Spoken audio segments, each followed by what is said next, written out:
Brazilian superstars could find themselves at Manchester City, and we're talking about Bruno Guimarães and Rodrygo, who could play alongside Ederson and Savinho, adding to the Brazilian contingency that we already have at Manchester City, which is fantastic news. But will it be this transfer window? Will it be the next transfer window? Will it be next summer? Will it be not at all? That's a very realistic possibility, unfortunately. But the rumour mill continues to churn and turn its way round. And this follows on from the news that yesterday City were targeting Adam Wharton of Crystal Palace. Now, Wharton, what is he good for? Covering for Rodri. Say it again. God. But is he good enough? Is he good enough to compete with the likes of Bruno Guimarães, considering the price as well? You'd have to cough up big money for Adam Wharton. So the guy's contracted until 2029. I said 2028 yesterday in my video, but I corrected myself in that video. So just to remind you, 2029, Adam Wharton's contract runs till at Crystal Palace. So that's going to keep him there for the foreseeable future, and means City would have to cough close to maybe above 100 million, the same amount of figures there or thereabouts that we'd have to pay for Bruno Guimarães. There are factors that need to be included in this scenario, in this saga as well. Now, first of all, the player is keen to join. That was reported in The Athletic as of late, so that's not news. I think that's quite obvious. But I think Bruno Guimarães is very, very respectful of the Newcastle club and the fans in particular as well. The fact that he hasn't come out and handed in a transfer request, he doesn't strike me as the type. I think Newcastle is a very respectable club. The players seem to get there, and when they get there, the big players, they go there and they tend to settle reasonably well, and they get that relationship. They build that relationship that the best players and the best sets of fans tend to do with players, and I just can't see Bruno Guimarães trying to force a move through. I remember when we went in for Harry Kane as well, it was the same situation. If Harry Kane went and put in a transfer request like adamantly and then really went hard to try and get himself out of Manchester City, eventually he tried to do that. But if he did it from the get-go, City would have got their man, I think. And that was dealing with Daniel Levy. And Spurs didn't even need to sell. And so that deal was dead in the water straight away. This deal has a potential possibility for Bruno Guimarães to sell because Newcastle need to sell. They have PSR concerns. They're interested in signing Mark Gay for a start. So that's £50 million. Second bid for Mark Gay's been rejected. So they're looking at 55 to 60 million they may have to spend to sign Mark Gay. They've also got Anthony Gordon, who may be on his way out as well. So there's another possible sale with rumours that linking him to Liverpool. Not that likely, just as likely as Guimarães to City, if anything. But then they also have interest in a winger.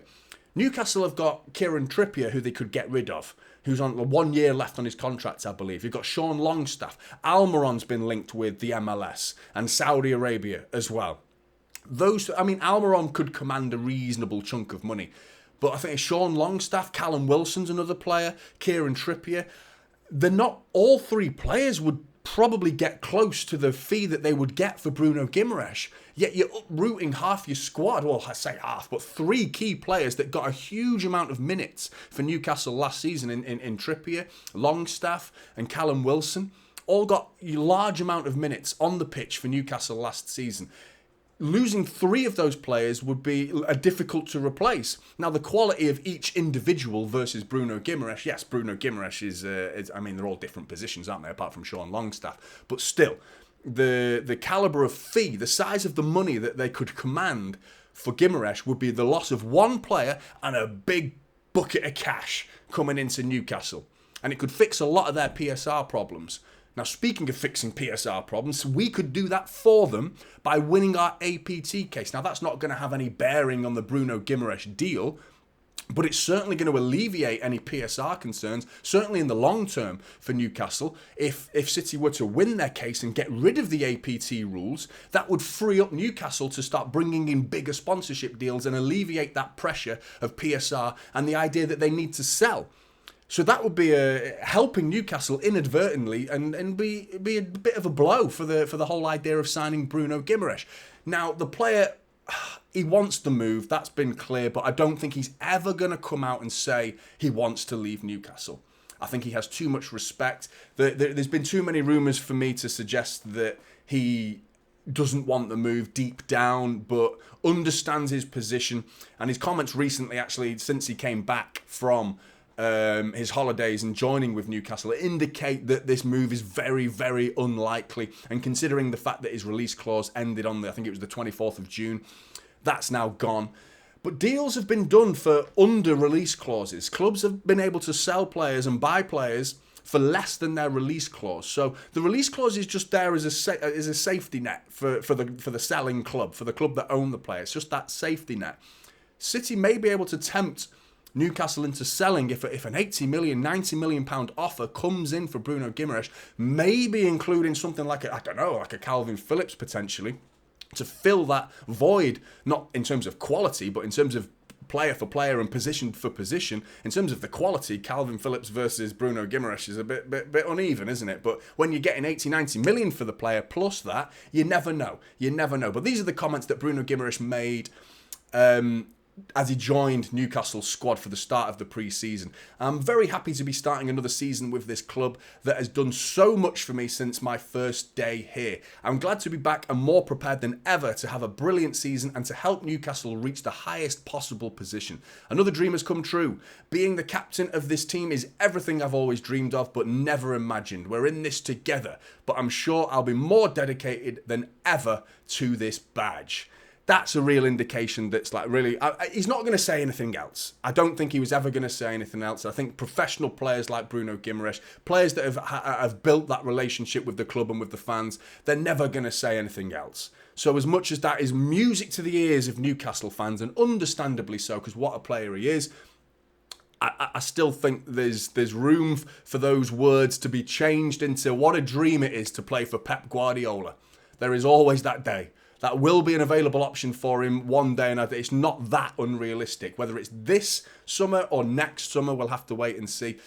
Moving on to Rodrygo. Pep is a huge admirer. Rodrygo is a huge admirer of Pep Guardiola. There are no two ways about it. What a superstar player he is. The Alvarez deal is obviously linked to this.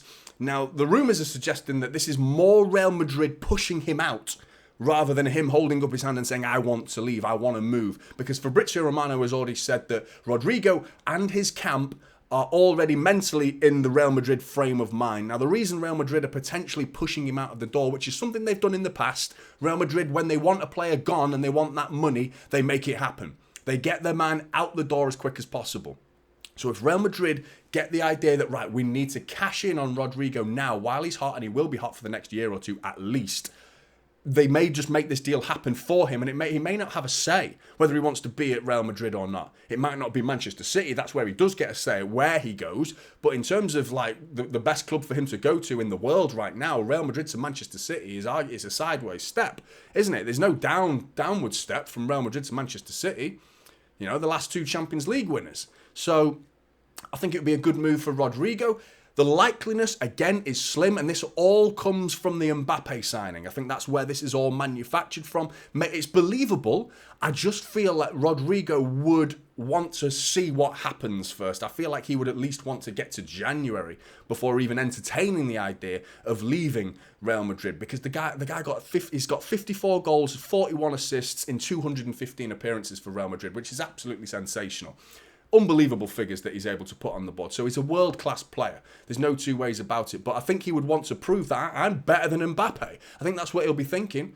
Whether that's true or not, we'll have to wait and see. And we'll find out whether he's on that starting 11 team sheet more often than not, with Vinicius Jr. and Mbappe most likely, and Bellingham somewhere tucking in between, drifting out of that false 9, number 10 sort of role that he did so well last season. Is he going to be able to do that? And Rodrygo finding himself on the bench, he might well hold his hand up and say, right, now it is time to go. The question for that is, when you go to Manchester City, are you going to get in the starting 11 for Manchester City? And if so, instead of who? If he's playing on the wing, I think he gets ahead of Doku. Savinho, we've just signed him. I think he would edge ahead of Savinho as well, because he's a proven talent. You know, I think he would start for Manchester City on the wings. A little less convinced in the middle. If he plays in the same system that we play right now with Kevin De Bruyne and Phil Foden, that's a huge debate. Where would you play him as a City fan right now? Get in the comments below and let me know where you think Rodrygo, if we were to sign him, would play, and in what position. Because if we sign him as a winger, we don't really need a winger. But as an attacking midfielder, as an Alvarez replacement, that's ideal. But if he is Alvarez's replacement, does that not mean he's just Haaland's understudy once again, and he'll be the same problem that Alvarez has become? or was, until we had to sell him. Not getting the minutes that he wants. So he's going from no minutes at Real Madrid to less minutes at Manchester City as well. So he could be moving from the same problem to the same problem. So it's interesting. But this has most recently come from Give Me Sports, that they've recently been quoted in their publication saying there is an increasing expectation that Rodrygo is on course to be offered to Manchester City, according to GMS sources, as Alvarez's impending move to Real Madrid.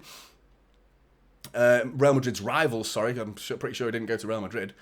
So their rivals, Atletico Madrid, has resulted in last season's Champions League winners spotting a potential window of opportunity to offload the 23-year-old. GMS sources have been informed that Rodrygo is eager to fight for his place in Real Madrid head coach Carlo Ancelotti's plans, despite the likes of Kylian Mbappe providing further competition heading into the new season. But Manchester City are poised to have a chance to reach an agreement as they look to replace Alvarez. Now, I would love for Rodrygo to play for Manchester City because I think he's a sensational player. I think he would light up the Etihad. I really do believe that. The question is, where would he play? In what position? And instead of who? All interesting questions. Now, again, I think Rodrygo and Bruno Guimarães, I just can't see it happening in this transfer window. Bruno Guimarães probably a touch more likely, a little bit more likely compared to Rodrygo, but still, I think neither of them are going to happen this transfer window. I also think the same about Adam Wharton because of the price, but you just never know. Never say never in this game. The transfer window throws up all sorts of crazy deals. You just think to the last day of the transfer window when we signed Akanji, and everyone thought, what the hell is this? What is this deal? And what a player he turned out for us. Vitally important signature that we attained there. Who knows what could happen in this transfer window? Do you believe Bruno Guimarães and Rodrygo could find themselves at Manchester City soon, or rather than this, or later? Who knows? Get in the comments below, Blues. Let me know your thoughts. Like and subscribe to Typical City, and I'll see you in the next one. This is Typical City now.